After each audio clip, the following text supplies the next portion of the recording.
Hi, everybody. I am Brian Clapp, Director of Content for workinsports.com. And this is Facebook Live. Welcome to another show. We're going to do this every Thursday night at 7:30 p.m. Eastern. This is one of the most enjoyable things for me to do each week because I get to interact with all of you. I speak so much on the podcast and I write so many articles on our site, but this is the one time I get to be truly interactive with all of you, answer your questions, get to know you a little bit better. And I really love that. I really appreciate that time we get to spend together. We do have a private Facebook group, which is if you go to facebook.com. I literally just said, go to facebook.com as if nobody's heard of it before. If you go to Facebook and you search for the Work in Sports podcast, we have a private group that we like to have this conversation go a little bit deeper, and throughout the week and not just during the Facebook Live or not just during the podcast. So join that group. It's a fun, I find it to be really great conversation. It's on point. There's so many groups out there that people spam in there, or they try to sell something, or they get off topic, or whatever it may be. The great thing about our Work in Sports podcast group is that the conversation stays very on point, where everybody is in there talking about career advice, asking questions, networking, meeting more people, talking about career fairs or conferences they may go to, talking about the podcast guests. In fact, many of our podcast guests become in that group, have joined that group. I can think of 10 off the top of my head. So it's really cool, great place to hang out. We are the number one job board for the sports industry. We're workinsports.com. I was looking this up just before we came live. Check this out. 10,517 active sports jobs on workinsports.com right now, and 760 internships. That's a ton of opportunity. You might look at that and say, that's a lot to work with. I don't know if I want to go through 10,000 jobs and try to find my right match, which makes sense. I wouldn't want to do that either. Well, like any other site, we have really cool search features, keyword searches, location searches, all those kind of things.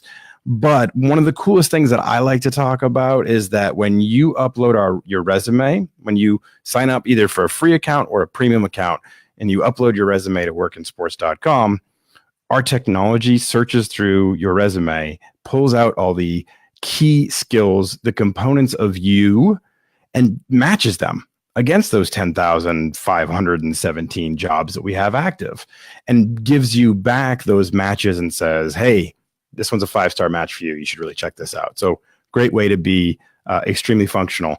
As you come in, I want to start the engagement. I love this forum to be able to talk and engage with all of you. As you come in and you're in the live session, please, in the comments, share your name, share where you're listening from. Let me know a little bit more about you. We have new people come every week. We have common people come back every week, and we want to keep growing the audience. And the best way for that to happen is for me to get to know you a little bit better. Jessica, see, and look what happens. When you say stuff, you're probably wondering why, did it not work? Wait, technology, push it harder. Yes. Okay.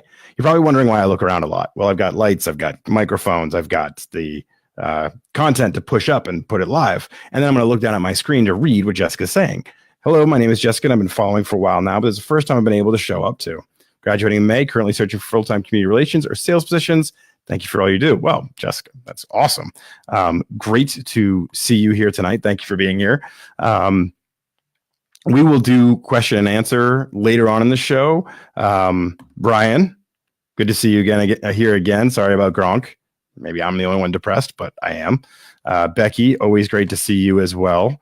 So please, as you come into the group, I would love to say hi, put your name up on the screen, let everybody know where you're listening from, and get to know a lot of the people as they come back.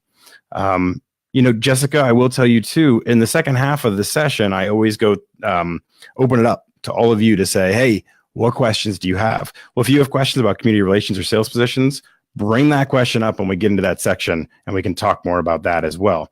What I always try to do is have a subject of something I think is important. And tonight we're going to talk about researching. Okay, this is one of those super important things that nobody really does well. And why it's important is because when you're going into a job interview,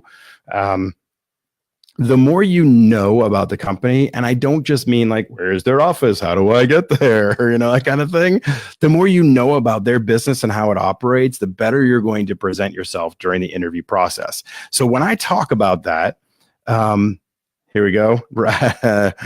You know, I'm laughing. Okay. Randy, see, also depressed about Gronk. I'm not alone. Thank you, Randy. And Ryan, it's all right, Brian. We have 5 reasons to smile. Oh, wait, 6. That's Super Bowl rings, people. That's what we're bragging about. And I'm sorry I couldn't hear you. My rings were in my ear. Felipe from LA, California. Thanks, Becky, for introducing me to this great and knowledgeable show. Felipe, great to meet you, man. Thank you for tuning in. And thank you, Becky, for telling Felipe about it. Come hang out. It's fun every week. So the reason I was talking about, one of the things I'm talking about, also let me know. Oh, David, how dare you? We'll let that slide. I'm going to forgive you for that comment because Gronk is by far my favorite player in the NFL for the last 30 years. Guy's awesome. Kay, or I did it again, didn't I? Did I pronounce it wrong? Is it Kay, or we have to go through this again because it's been 2 weeks and I have a short-term memory. From New Hampshire, we met during your New Hampshire Sports Management Club meeting that I spoke at a couple weeks ago. Well, months ago, probably now. Trying to finalize a topic for my master's project this summer, hoping to get some more ideas from the podcast. Whew, as a guy that never got his master's, I don't know if I can help you, but I'll give you a try. Let me know if I can help in any way. I will. And then Tommy from a lot of Los Angeles people. All right. Listening to Lauren's podcast. So inspiring. Yeah. So I'll mention that real quick. So the podcast, every Wednesday, I interview a industry expert. I work pretty hard to get guests that kind of span the entire sports industry, sales, marketing, coaches, GMs, operations, marketing, reporters. And every once in a while, you just have one that happens. And if I did get it right, okay. Every once in a while, you have one that you don't always predict, right? So I do these interviews and I go into it with an idea of what I think is going to happen. And most of the time it does. I've been doing this a long time. I've done a lot of interviews. I've talked with a lot of different people, kind of have a feel for how it's going to go. Lauren Sisler, who Tommy was mentioning, Lauren is Tommy, I'm going to put Tommy's name back up there again. Lauren is a sports reporter for the SEC Network. And Gregory Goodman, who may be here tonight, it comes in a lot, is very active in our Work in Sports podcast group, is one of the, just a really good guy in the Roanoke area.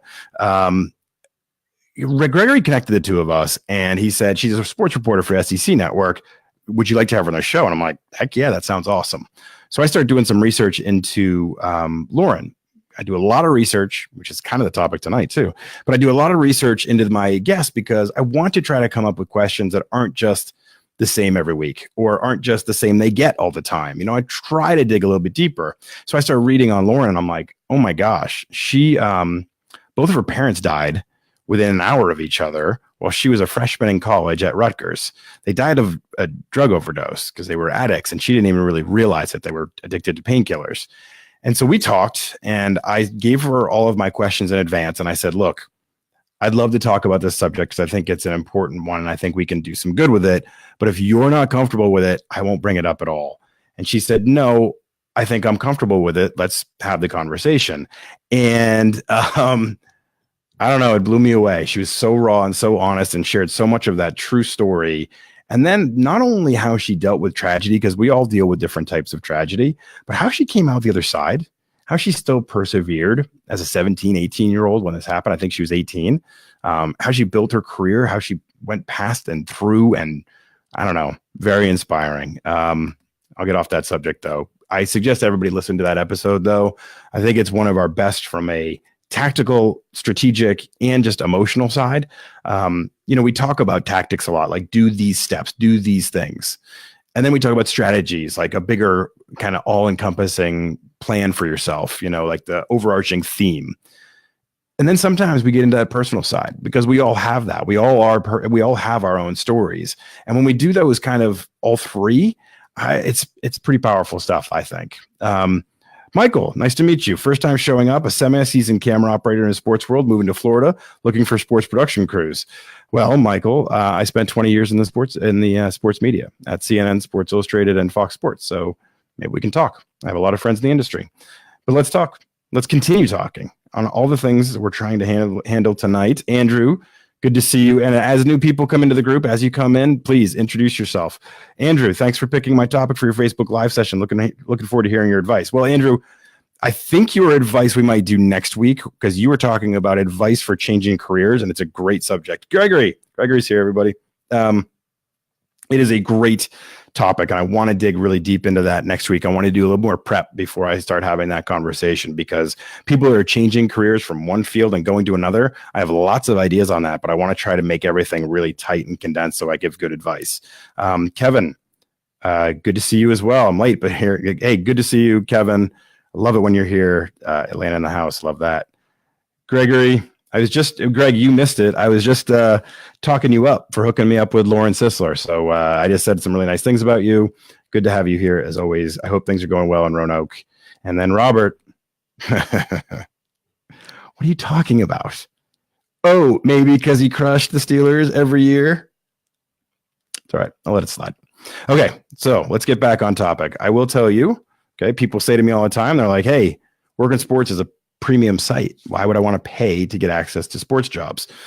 I'll say this quickly. For one, we get the entire marketplace. As I said earlier, 10,000 plus jobs, right? Every potential job out there in the sports industry, right there, right? Every other free job board out there has little sections of the sports industry, maybe. And the reason they only get a little section of it is because they only are working with the people that are willing to pay them. That's their business model. We've gone at it a little bit differently, and some people don't like that, and that's okay. I get that. We went at it saying, if we go about it this way, we can get all of the jobs out there, and we can provide a better service to our members. Plus, all the employers that we work with love our members because they know that they're invested in this. They're not just sports fans saying, I'll apply, see what happens. All the people that are our members are invested in their future and their career in the sports industry. So this deal, workinsports.com/students, it is going on forever, as far as I know.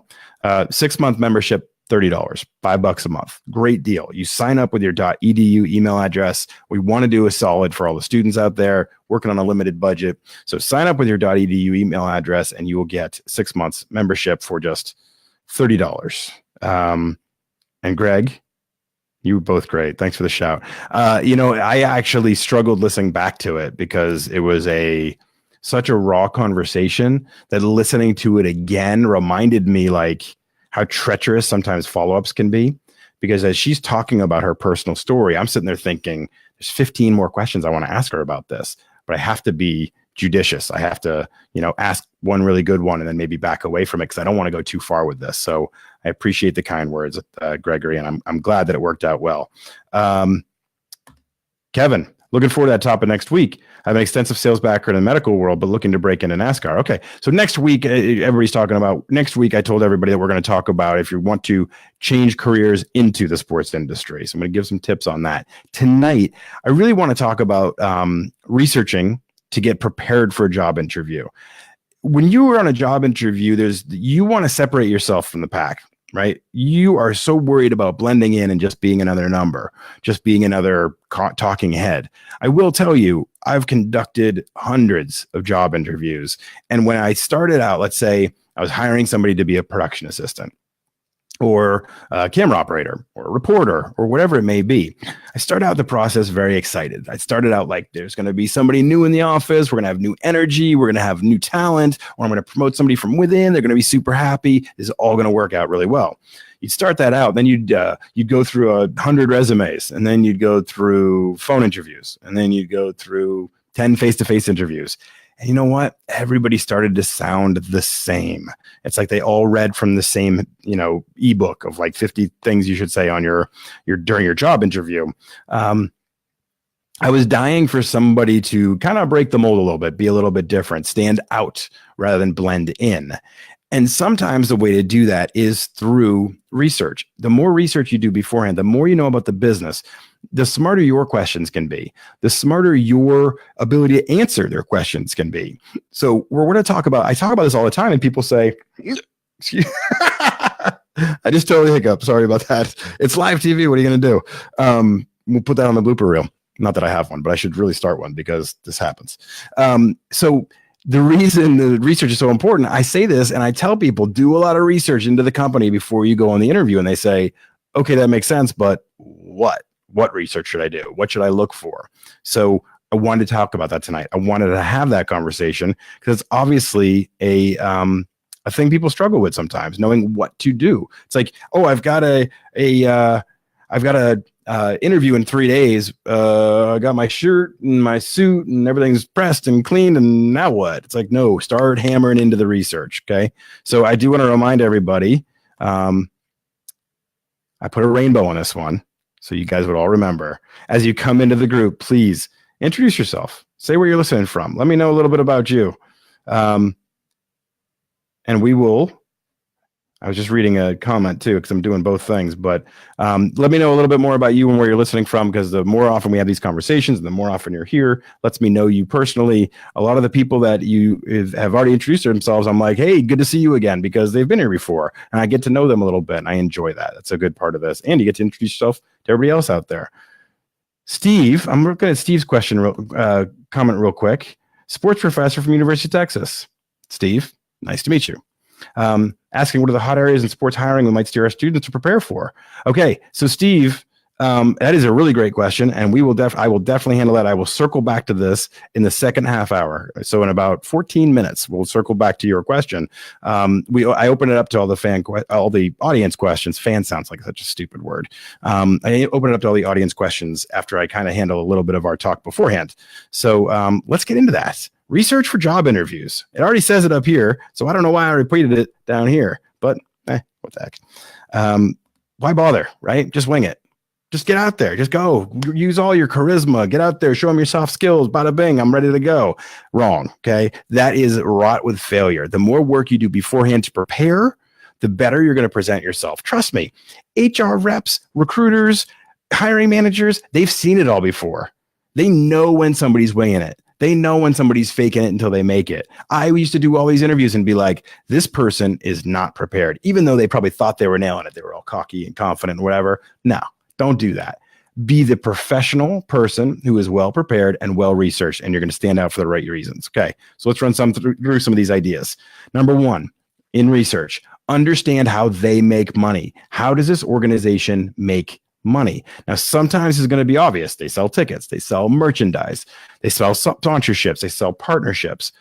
The reason you need to understand this is because some business models are a little bit more complex than that. And the better you understand how they generate revenue, the more you will be able to understand the structure of the business and how decisions are going to be made. I used this example once in the podcast as I had a discussion about this. I said, when I was working in the sports media, we thrived off of our sales department selling advertising revenue. That's how we made money. So when it came time for me to ask for an extra reporter or the sales department to ask for a new salesperson, they would always get that. And it was important for me to understand that reality. Now, here's how it works in a job interview. When you know how they generate revenue, you can tailor your answers to be in a supporting fashion. So what I used to say is things like, I would come on an interview if it was like for VP of production or VP of, VP of production. We'll just leave it at that. Coordinating producer or news director, whatever it may be. If I was interviewing for a job, I would start to talk about segments we could do and how they could be sponsored, because that's how we would generate revenue and start to make things work. So I'm like, we can go with the travel team and we can start getting it sponsored by Samsonite, or I'd come with ideas that were put together, really well thought out. And that also helps to know who their partners are that they're currently working with. So that brings us to number two. Know their I don't know what that figure is. Look at that emoji. It looks like two people holding hands, which is kind of sweet. I'm okay with it. Know their clients, their partners, their sponsors. Know who they're working with. Now, this helps in a couple different ways. When you know who they're working with, you can start to understand the strength of their business. So if they're working with Frank's golf cart company, no offense to Frank, I just made that up, or if they're working with Nike, it says a little bit about the strength of their organization and business. And if they're working with a company you don't agree with or you don't like, you want to know that beforehand too, because remember, in the interview process, you're also deciding if you want to work with them.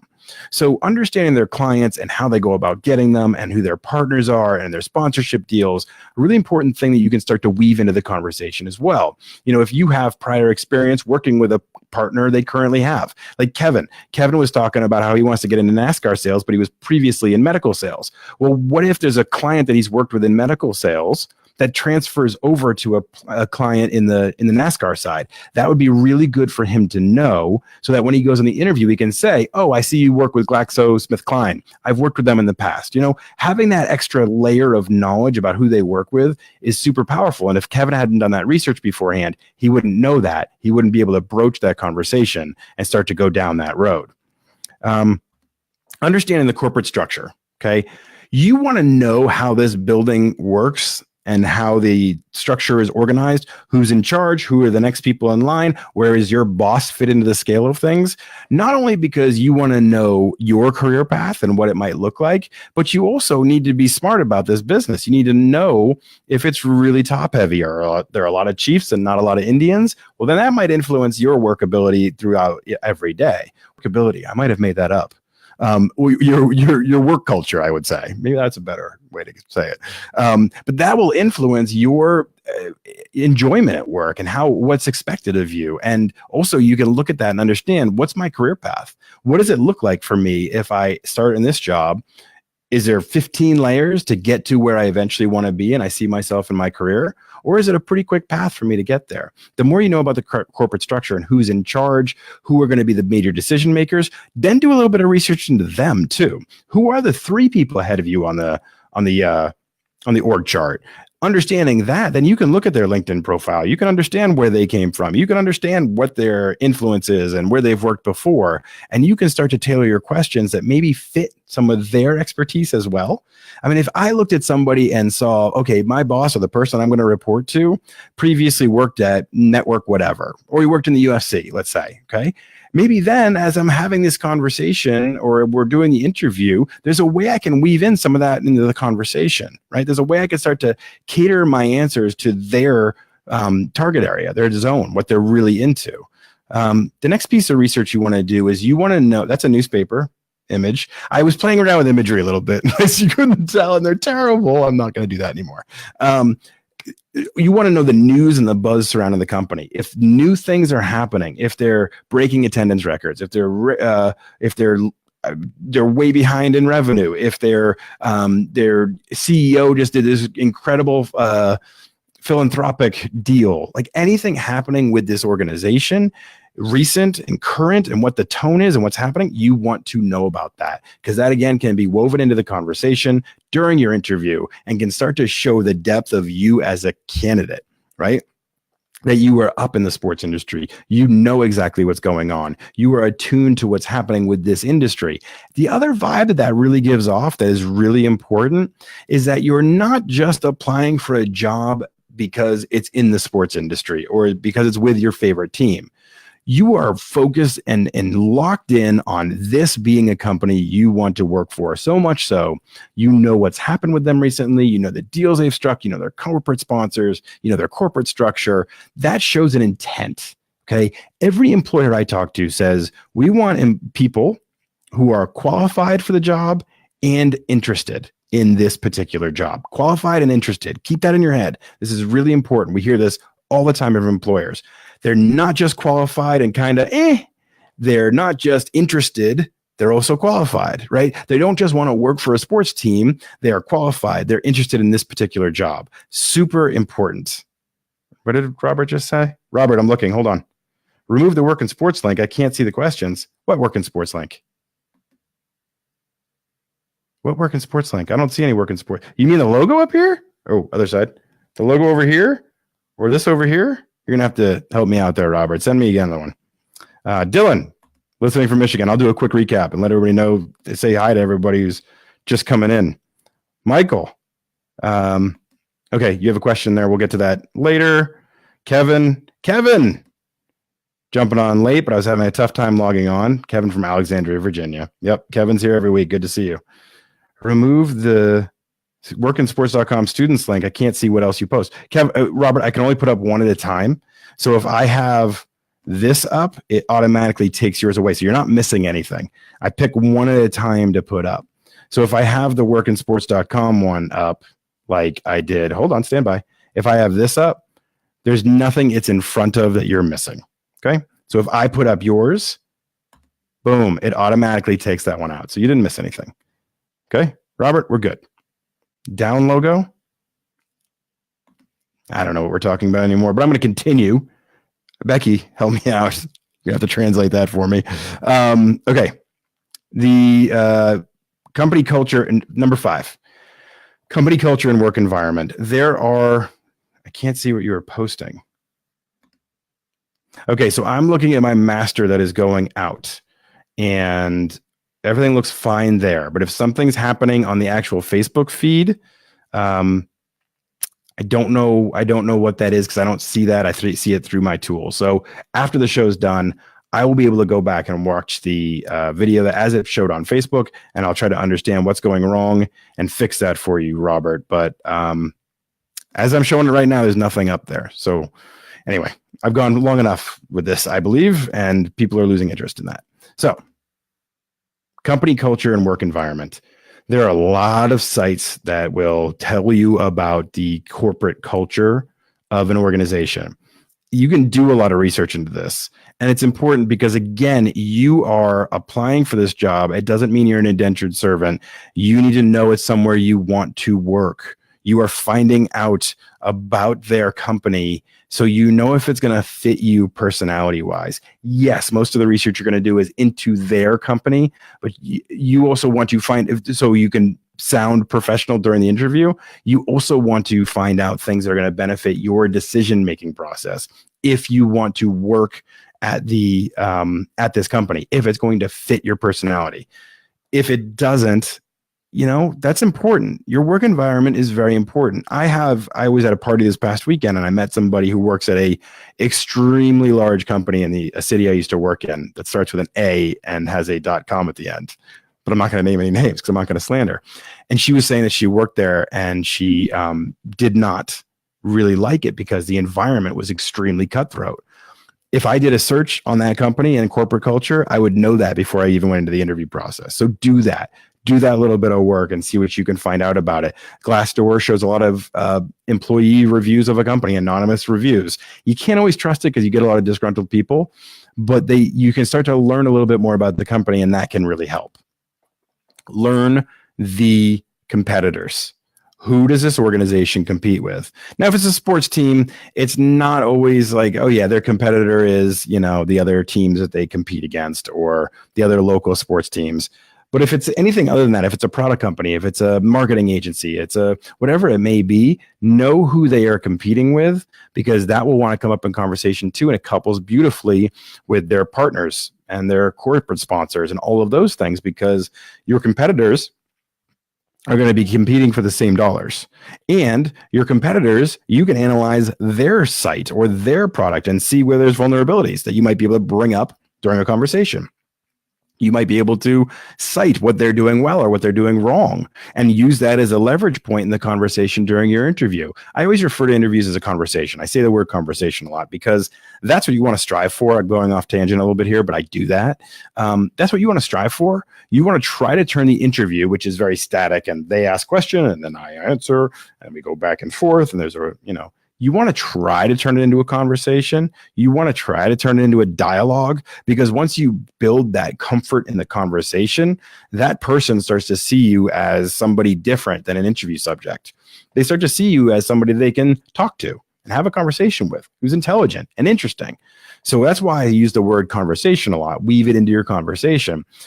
Your competitors, if you understand them, you can weave that into the conversation and start to say things like, I noticed this company's going in this direction. Your competitor over here, they've had a different approach. You say those kind of things, and the interviewer is going to be like, all right, this person's done their work. They stand out for the right reasons. Company history. You would be surprised how many companies want you to know a little bit about their history. And they're not going to quiz you on like, when did we start or things like that. But the more you can kind of weave in that kind of stuff, again, stands out that you've put in the work, you've put in the time, you are really invested in this company and what you and where you want to go with it, right? You're really invested in this experience, this moment with them and this interview.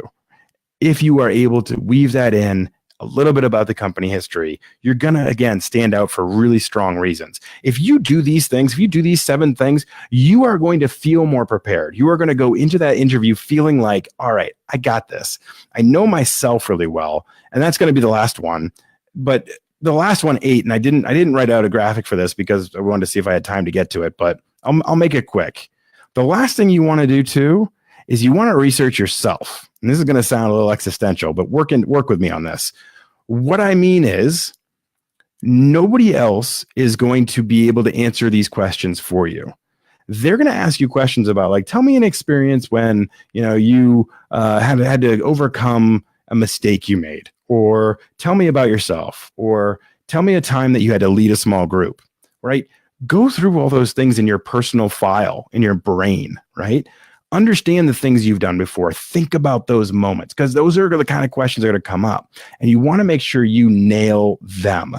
You want to make sure you can speak to your experiences perfectly. Nobody else is going to step in and be like, hey, remember that time you led that group? It was great. It was awesome. You were wonderful. Nobody's going to do that. You're on your own, right? So make sure you do a little bit of research on yourself as well. Refresh your memory about your experiences. Make sure you're really ready to nail that and get things moving in the right direction. If you do these 7 or 8 things, if you do this research, you're going to feel a lot more comfortable going into your interview. When you feel comfortable, you're going to present your best self. And that's super important in this process. You want to make sure you present your best self so you don't walk out of there thinking, I just dudded that thing, right? Okay, everybody, let's recap before we get into the open-ended questions.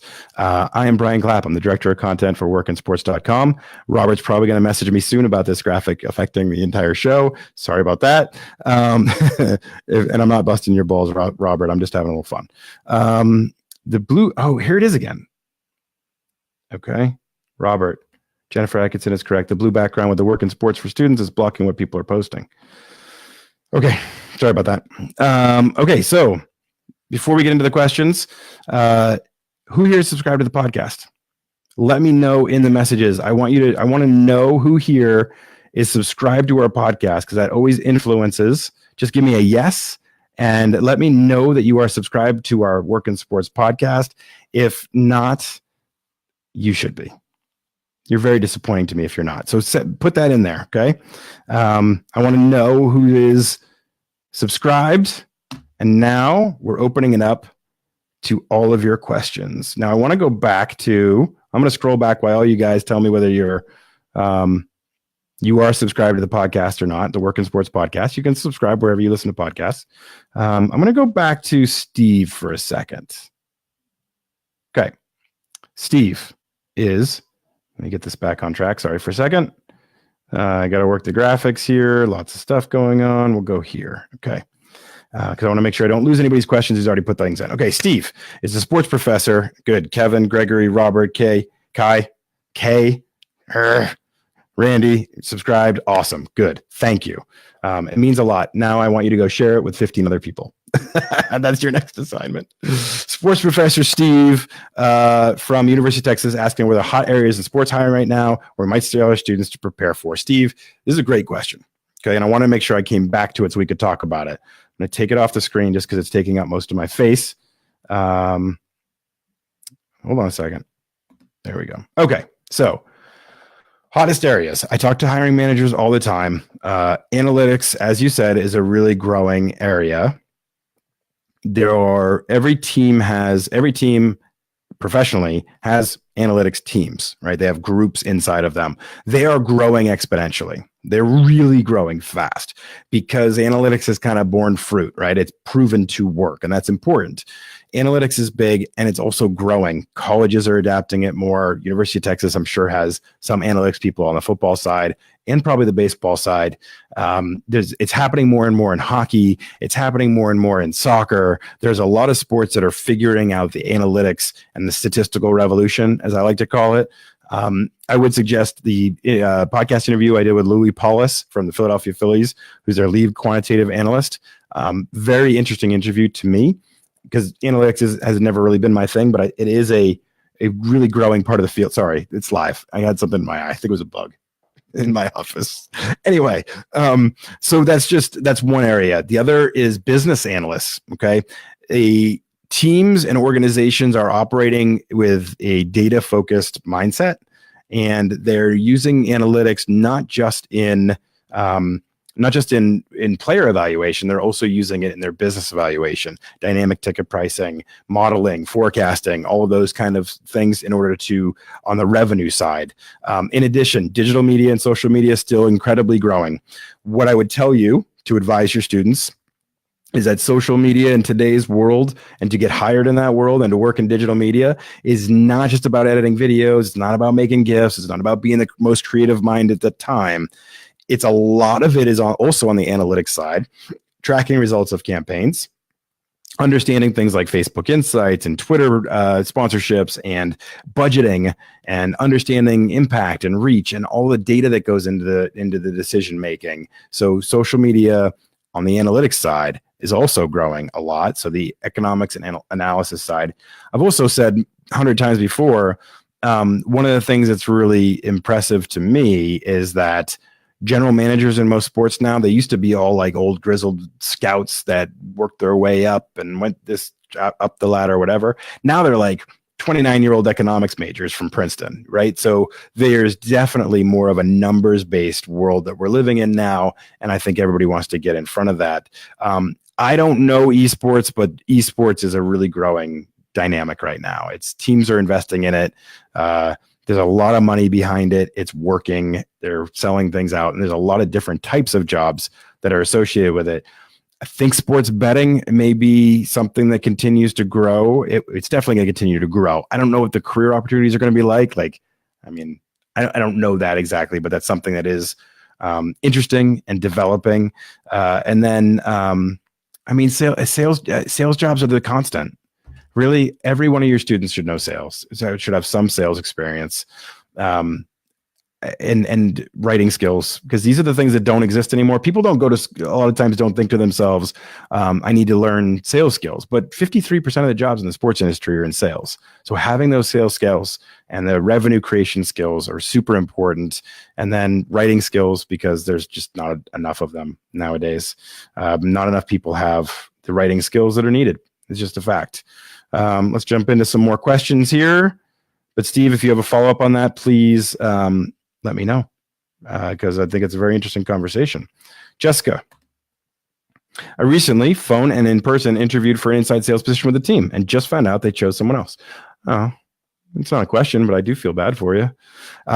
Try again, keep going, because inside sales jobs open up all the time. Most inside sales jobs are actually a 9-month program. They're like an introductory program. They're an intense training program, and every team has them up and down, like minor league teams, pro teams, every sport. I mean, it's all about selling tickets. And you start out at inside sales, you prove yourself there, you work up to group sales, you work up to premium sales, you work up to different opportunities. And the more revenue generation you can create, the better your chances are of continuing that path. I will tell you too, a lot of top level executives that I've worked with over my career, they had sales experience. Like, they came from a sales background. So just saying you start out in sales doesn't mean you're always going to be in sales. Revenue creation. You can run a business if you know how the revenue flows, right? So you could be the GM, CEO, whatever, if you're working in sales. Marketing, I talk with a lot of salespeople too that say the line between sales and marketing nowadays is very blurry. It's very thin. Like, most of the sales jobs are like marketing jobs. Most of the marketing jobs involve sales. So if you're interested in marketing, no sales. If you're interested in sales, no marketing. See the pattern? What they're talking, we're really going on with this. Is it gone now? Can somebody let me know that? That would be great. Thanks. Steve also had a follow-up comment.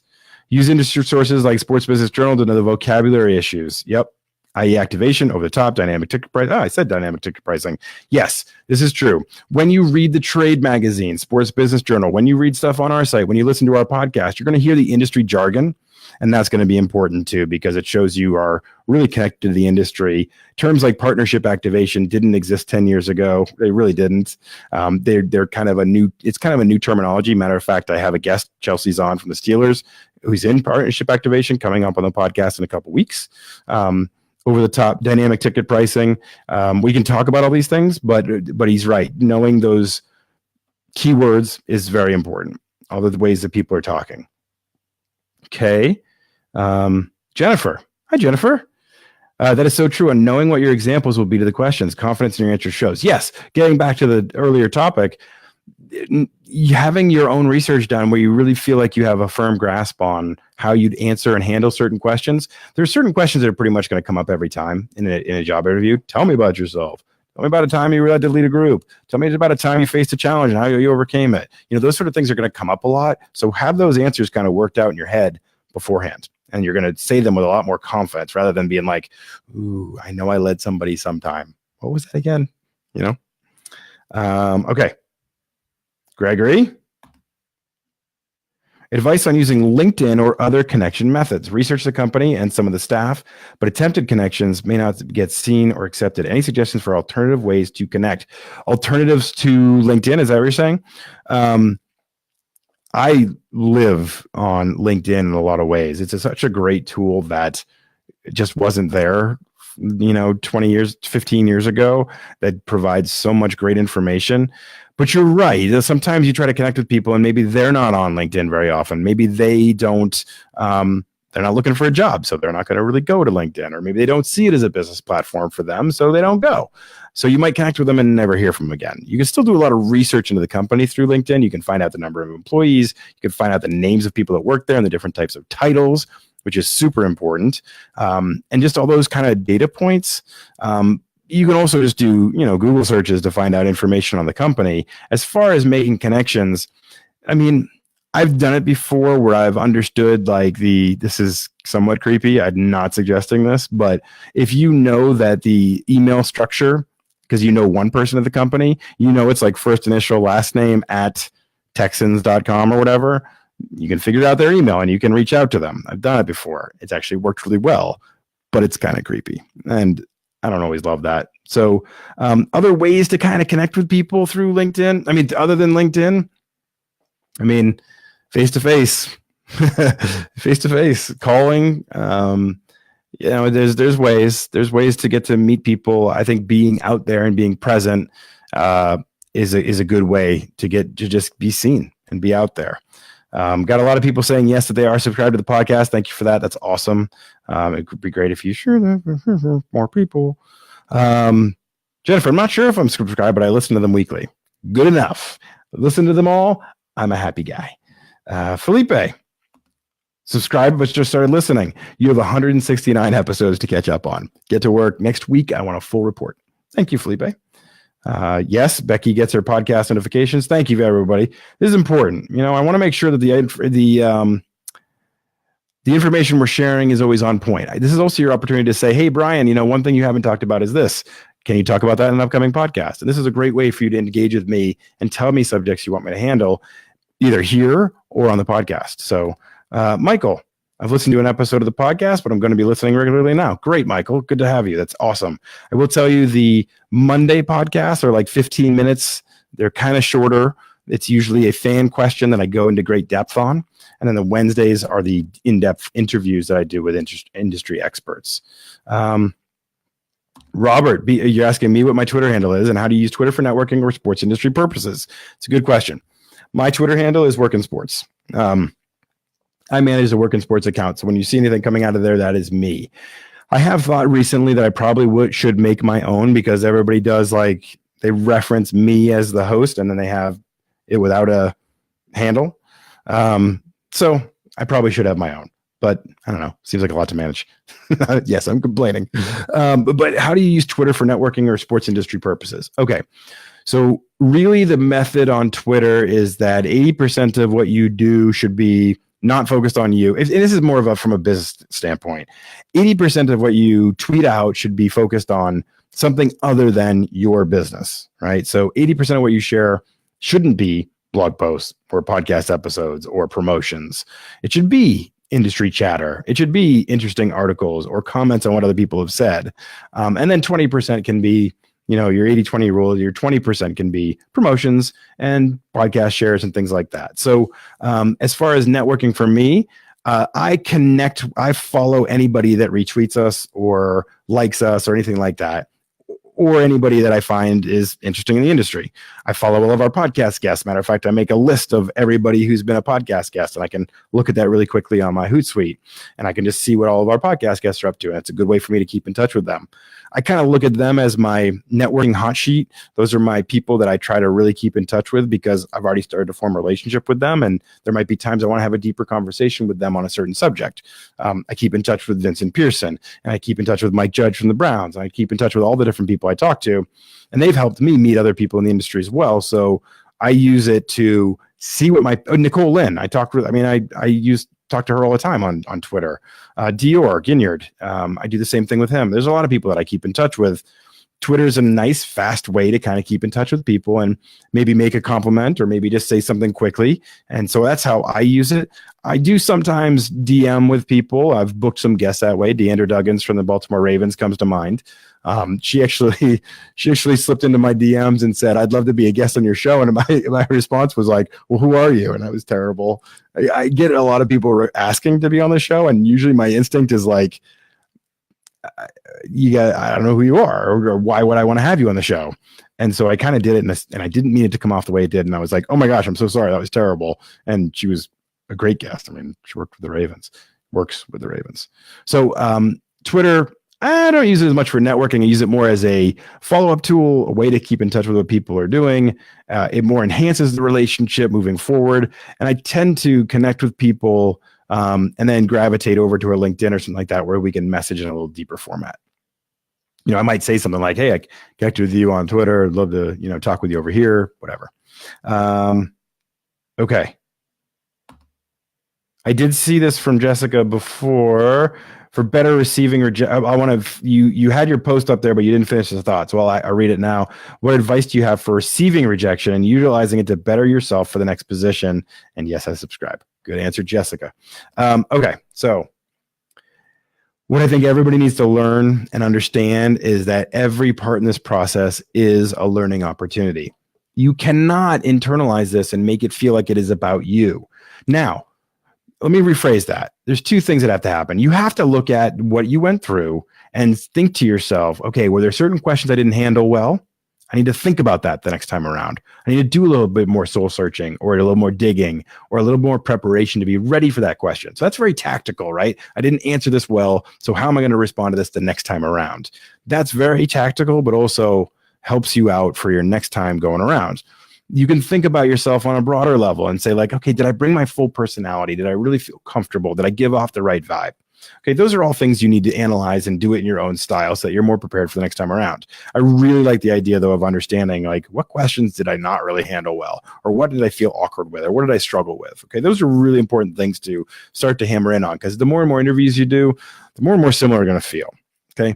The secondary thing I want to bring up, though, is that you can't harp on these things, right? You have to let it go and move on to the next thing, because it's not about you. Unless you really messed it up, it's not about you. All right. Somebody else may have had more skills than you did, or somebody else may have had a little bit more experience than you did, or they could have gone into this knowing that they had an internal person that they were going to promote into this role, and they had to publish the job, right? They had to bring in people to interview. But they had it in their head, I'm promoting this person from here because they earned it. There's so many factors that go into this decision-making process that you're never going to know. So you can't internalize this and think this conversation was totally about me, I'm a failure, and this is really going to hurt me moving forward. No, you got the interview, right? You were a phone interview, you were in person. You know what that means? That means you did a good job. That means your resume had the right skills, or else they never would have called you for the phone interview. That means you did a good job on the phone interview, or they never would have brought you in for the face-to-face. That means at the end, they picked somebody else, but you were probably in the top 3. That's pretty darn good, right? Keep at it.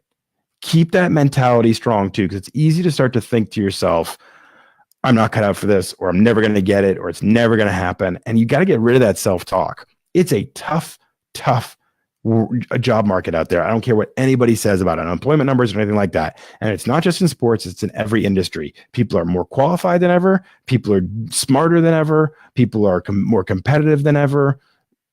Your opportunity will come. You just got to stick with it. And win one for the Titans. Sorry, that was just it's getting a little inspirational there.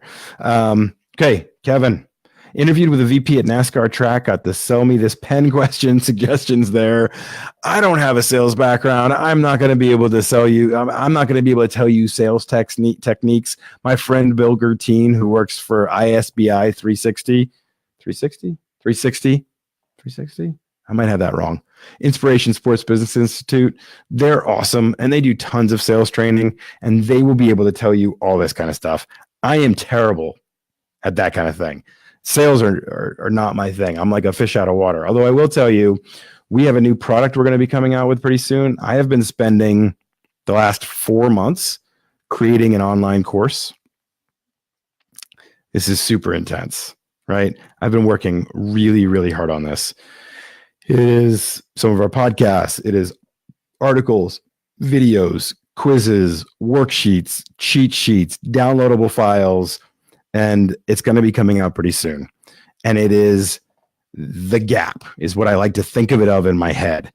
It's the gap between what colleges and schools teach you and what you actually need to know. Colleges and universities are I'm going on my own tangent here. Bear with me. Colleges and universities are really, really good at teaching you the skills you need to have to do a specific job. They'll teach you economic principles. They'll teach you marketing case studies. And that's awesome. They'll teach you sales techniques, right? They'll teach you all these very tactical approaches to doing certain jobs and theoretical approaches to doing certain jobs. What they don't tell you and teach you, and this is no offense to the schools because I'm working with them to incorporate our online course and a lot of programs. I'm going to be talking to more and more schools about this. And I get this feedback from professors. So it's not like I'm criticizing. I'm not.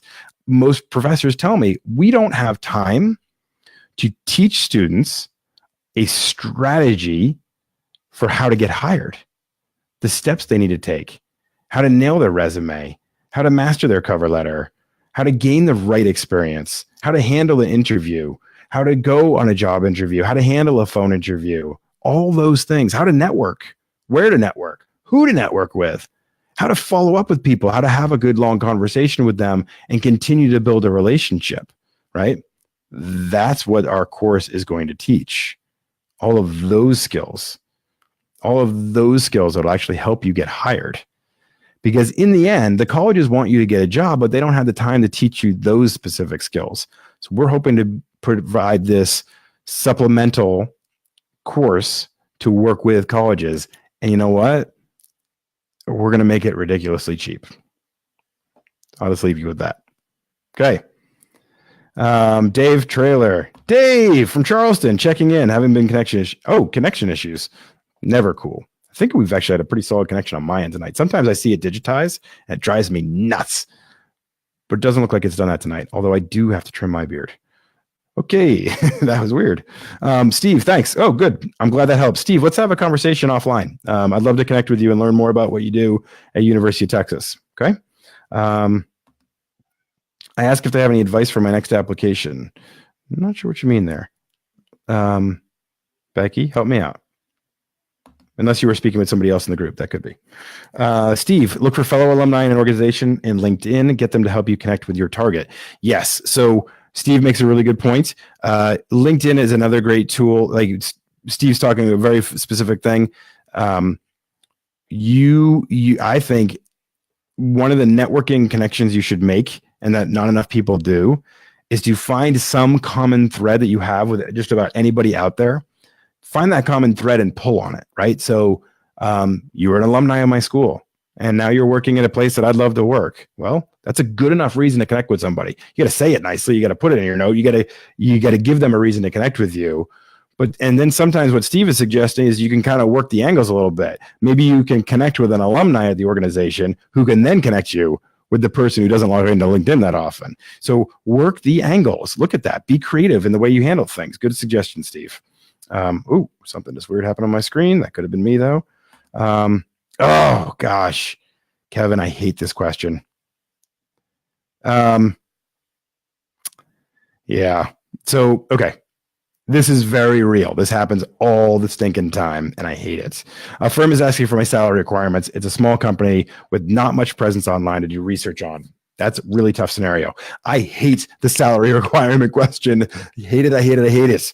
And I know that's not helpful to anybody, but I hate it because I'm either shooting myself short or I'm going too high. And I just know you never know about that middle ground. And I tend to be somebody who can be paranoid, just to being honest here, paranoid that I'm going to take myself out of the running for an opportunity. So I tend to go on the lower side. And then I feel like I've self-censored and I've set myself up for failure. And then I'm going to be frustrated. It's a nightmare, right? This is where the things in my head start whirring around too much and it gets ugly.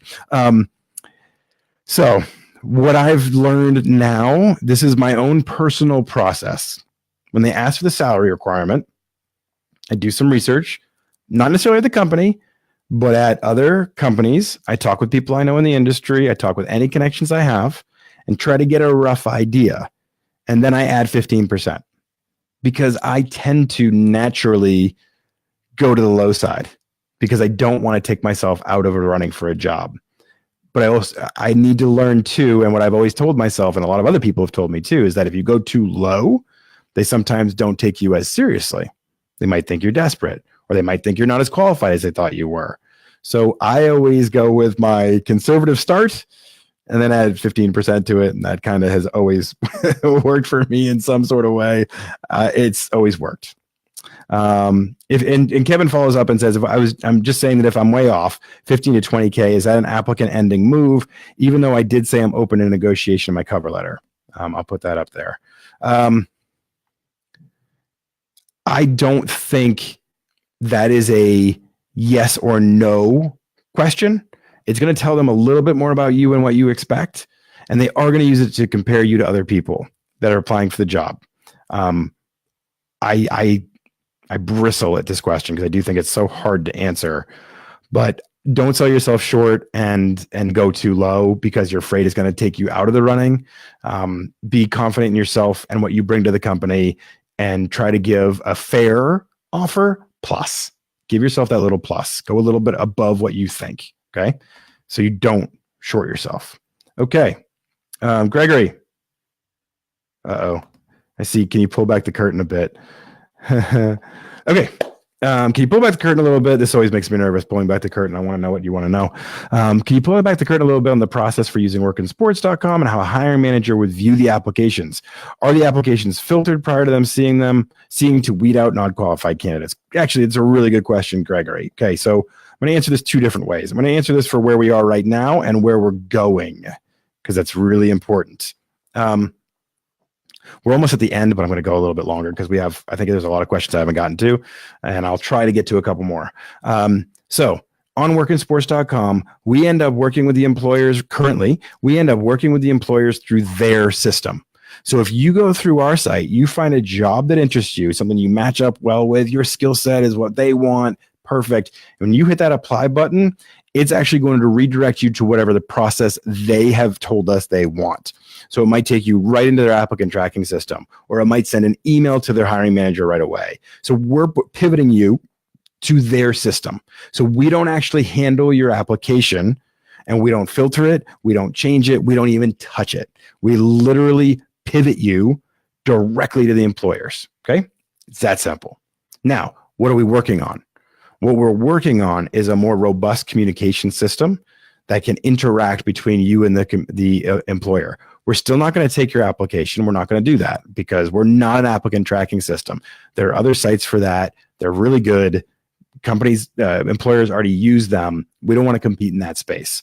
We want to create a deeper dialogue that can start to happen between employers in allowing the employers to have a more robust search tools to search our resumes in our database and to reach out to people directly and say, I'm interested in you for this role. Right now, it's one way. You guys see a job that interests you and you apply for it. We're trying to make it more of a two-way conversation where the employers can say, this person's a match for my job. We're gonna send them all of the top matches for a job that they post immediately. They post a job. We go through our database of resumes, pull out all the best matches and send them to them directly, even if you haven't even applied for it. So Gregory, if you have your resume in our database, if a job gets posted you're a good match for, the employer is going to be notified about you before you even know about it. But we are going to message you and we're going to say, hey, Gregory, this job, really good match for you. You should think about applying for it. And then when you do, you can also message the employer and say, hey, I am interested in this role. I am qualified. I am interested. So we're working on a more robust system. And we're very, very, very excited about it. All the beta testing has been really strong lately. We're working with employers. They're part of our advisory board. They're looking at things. They're testing things out. It's going to be super cool. Okay. Michael. See, Michael gets it. Michael said that should be a college class in itself. That's what we're working on. We're working with colleges directly to say, hey, take this curriculum, have your students sign up for it, and have this be a supplement to your intro to sports management class or your higher level classes or whatever it may be, because that's not the stuff that's being taught. And not enough people go to their career center and get all this information. It just doesn't happen that way. So we're working on making that a somewhat like a college course. It's going to be an online course that schools can sign up to give to all their students or have the students get buy into, or individuals. Michael, you will be able to sign up for it directly if you want. And you'll have a direct line to me as well, since I wrote the curriculum.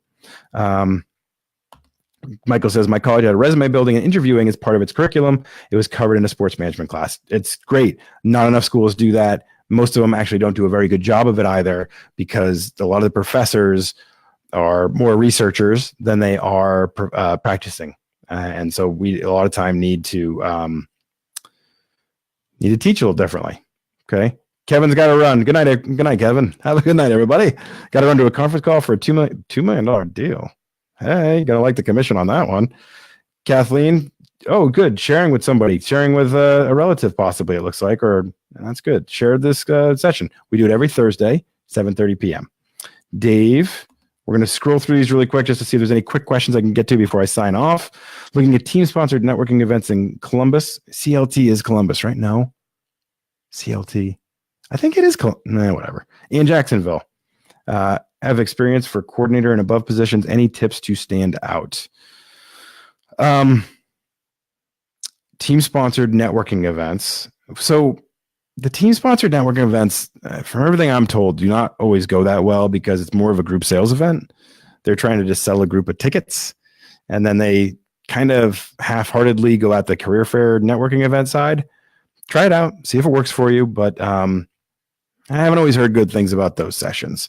Charlotte, Dave, thank you. CLT is Charlotte. I should have known. Columbus was kind of high if you were also referencing Jacksonville. Charlotte, right. North Carolina. I know where that is. Excuse me. So have experience for coordinator and above positions. Any tips to stand out?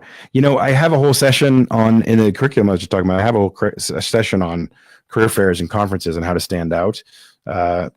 It's a tough thing to run through really quickly, but maybe I'll make that a future live session. Kevin just told me too that CLT is Charlotte. Yeah, Kevin, welcome to your dilemma. I get it, man. I hate that question. Employers. Okay, so Michael's saying employers will not throw out a quality applicant because they're asking for a lesser salary. Yes, I agree. They're not going to throw you out, but I'm telling you, there are times where I've seen people that if I'm hiring for a role, it sends a certain message. If I'm hiring for a role and I'm in a major market, all right, and somebody comes in and they say, I expect a salary that's about probably $30K less than I might be willing to offer, it kind of says to me, maybe they aren't ready for this market yet. Maybe they don't have the experience I thought they did. So maybe they haven't done the research, or maybe they don't value themselves enough, or maybe they don't have the right experience, and this is way too big of a jump for them. So yeah, they might not throw out a quality applicant, but they might question whether they really are a quality applicant or not. Okay. Jesus, I remember last time you were talking about mentors on Facebook, but how would you approach that situation? Needing a mentor.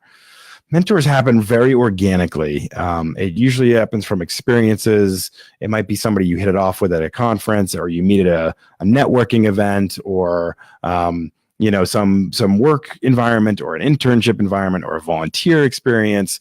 they happen kind of organically. It's kind of hard to say somebody, here's how you find a mentor. Yes, I agree. It's extremely important. But it's a little hard to give you like a checklist to say, here's how to find it. It's got to be a personality match. That's what I think, at least.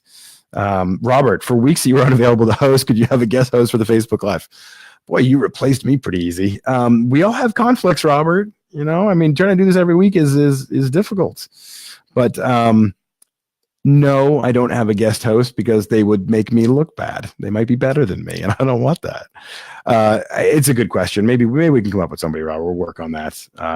It kind of feels like you're cheating on me. I'm a little offended. Gregory, whatever I said was good. Thank you. You should try to remember that. Let me see if there's any last questions. I think we're all caught up. That's awesome. Okay, cool. So I'll remind everybody, we do this every Thursday at 7:30 p.m. Eastern on the Work in Sports Facebook page, as long as I don't have a field trip that I'm chaperoning or a science fair or I'm sick.